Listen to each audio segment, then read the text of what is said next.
Hola, buenos días a todos. Quiero contaros un poco un proceso que hemos llevado en los últimos años y en este momento dónde estamos y cuáles serían un poco hacia dónde nos dirigimos, ¿no? El tema es la diversidad de apoyos en centros de actividades de día. Y bueno, pues para ello lo que me gustaría al principio es en 30 segundos contaros un poco lo que nosotros llamamos el modelo guipuzcoano, que es un modelo diferente al que podemos tener en nosotros, digamos, provincias de Euskadi y a la vez diferente a otros ámbitos del Estado.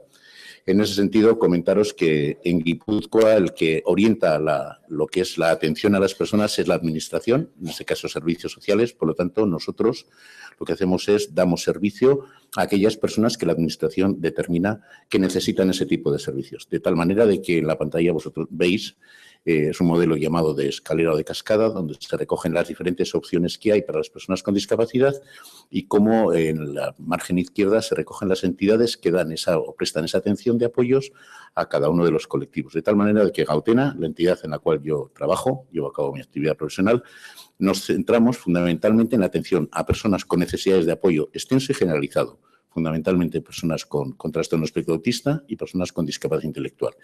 Esto es importante porque esto nos orienta a un ámbito concreto y claro de nuestra actividad profesional.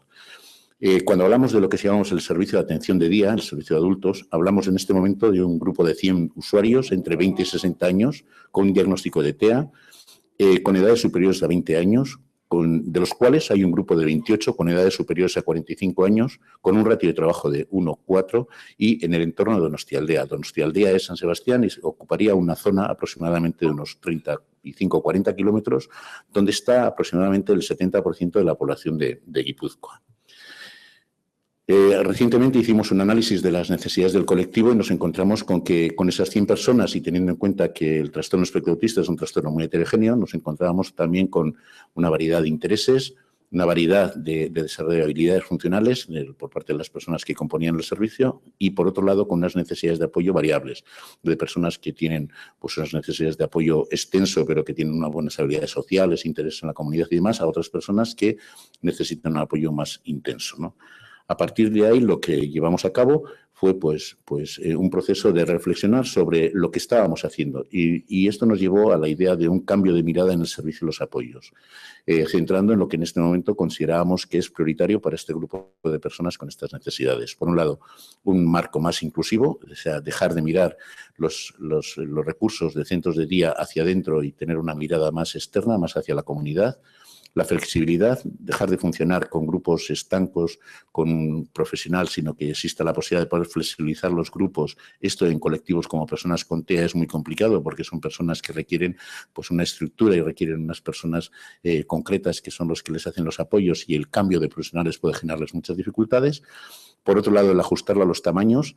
Veníamos de una forma de entender los centros de día numerosos, con muchas personas, etcétera, etcétera, la movilidad, el facilitar el recurso, los accesos a lo que es el entorno y la utilización de unos recursos que tradicionalmente veníamos utilizando en el ámbito de lo que serían los servicios sociales, no sé, polideportivos, centros de deporte, etcétera, etcétera, y ir abordando otros ámbitos sociales como podían ser pues, bibliotecas, centros de tercera edad, etcétera, etcétera. Y en ese proceso tendríamos en este momento como 3 grandes líneas de trabajo. Por un lado, los centros de actividades de día. Tradicionalmente era el grupo donde más personas llevaban a cabo sus actividades dentro del programa de atención de día. Por otro lado, la generación de lo que llamamos unidades integradas en la comunidad. Son unidades muy pequeñitas, de hasta 12 personas, que están utilizando unos recursos céntricos en la comunidad, normalmente un espacio entre 130 y 150 metros cuadrados para 2 grupos de, en total, 12 personas con 2 profesionales y como resultado de este proceso de envejecimiento, pues da respuesta a este colectivo de personas que en este momento comentábamos que eran como 28, que pasan de los 45 años y que bueno, empiezan a tener pues unas dificultades importantes. Hasta ahora la política de la administración ha sido que estas personas cuando llegaban a una determinada edad, aproximadamente 60 años, 62, eran personas que orientaban hacia lo que eran servicios de la tercera edad. En la medida que la organización ha ido desarrollando servicios de vivienda para este colectivo de personas, personas, pues vemos que tenemos que darle una alternativa diferente. Creemos que el proceso de envejecimiento de las personas tiene que ser igual, tienen las mismas necesidades que los demás y, por lo tanto, su entorno vital tiene que ser similar al de los demás. Es decir, no tienen una fecha de caducidad. Y, por último, estaría esas unidades de envejecimiento que tratamos de alguna forma de darles un carácter más propio y adaptado a lo que es esa etapa, ¿no?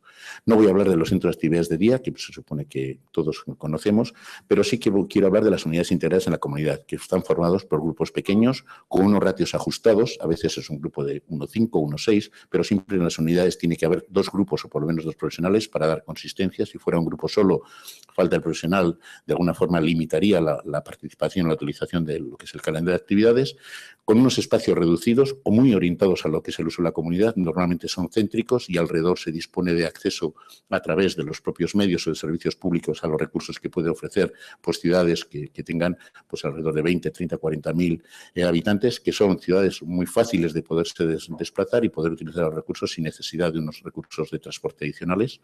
Por otro lado, ubicadas en entornos naturales que tengan recursos y facilitando ese acceso a los recursos comunitarios.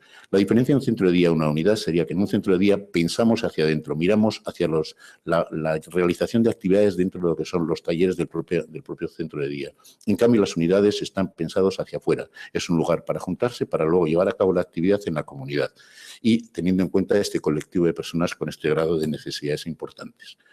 Con relación a la unidad de envejecimiento, pues son grupos pequeños con 2 profesionales, normalmente son 7 usuarios con 2 profesionales y esto nos permite adaptar el funcionamiento de lo que es el grupo a lo que pueden ser las características de la persona. Imaginaros que una persona en un día a la mañana no le apetece levantarse a la hora que habitualmente se tiene que levantar. El hecho de tener este grupo de envejecimiento con 2 personas hace que uno se quede con el resto del grupo y el otro puede ir a buscarle a casa, flexibilizar los apoyos para llevarlo al médico, etcétera, etcétera. También lo que vemos es que no tienen que estar separados de lo que es el resto de las personas. Por lo tanto, no hacemos guetos para personas solamente en ese proceso de envejecimiento, sino que las ubicamos en contextos donde también vienen otras personas y pueden compartir su vida de una forma pues, natural. Orientados y accesibles a la comunidad. Por otro lado, con muchos recursos naturales, empezamos a utilizar lo que serían los centros de tercera edad, los hogares para las personas mayores y demás, utilizando recursos comunitarios, flexibilizando esos apoyos porque entendemos que es un proceso a largo plazo, no se termina con 60 años y la vida a esas edades tiene también otras dificultades. Y por otro lado, apoyados en lo que se llama los principios de envejecimiento activo, los temas de salud, relaciones sociales, la parte del afecto y la autodeterminación y la gestión de su propia vida. ¿Hacia dónde vamos? Bueno, pues básicamente vamos hacia la personalización. Yo creo que hablar de personalización con personas que tienen unas necesidades de apoyo extenso y generalizado es un reto para nosotros, pero también creemos que tenemos que abordarlo. Por otro lado, el apoyo orientado a personas, no tanto a los servicios, que eso supone un cambio de modelo de comprensión de lo que es la prestación de los apoyos de este colectivo de personas, a esa flexibilidad. Entendemos que ahí los ratios ayudan de manera importante y, por lo tanto, a la inclusión. Y no me queda más remedio que darles gracias y ajustarme el tiempo. Katy, no te debo ningún café. Hasta luego.